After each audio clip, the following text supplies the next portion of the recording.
اللي سويتها كانت عملية عبارة عن شد الترهلات لشد البطن وشفط الدهون لمنطقة الصدر والظهر.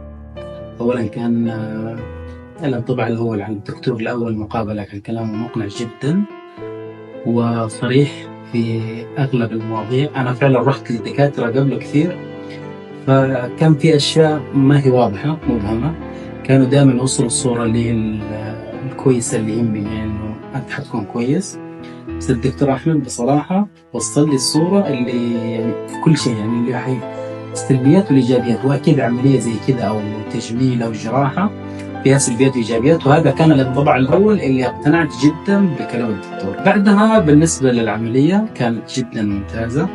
تجربتي في المستشفى مع الطاقم الطبي مع الرعاية، المستشفى كان برضه نظيف كويس، الإقامة كانت كويسة، وما بعد العملية برضه كمان التعامل كان كويس، والتعليمات اللي وصلتني يعني كانت مفيدة جدا وساعدتني إني أتخطى. يعني الحين تقريبا بعد العملية أسبوع 10 أيام ممكن، فالنتيجة لحد الحين مرضية جدا وجدا مبسوط فيها، وإن شاء الله الجاي يكون أفضل.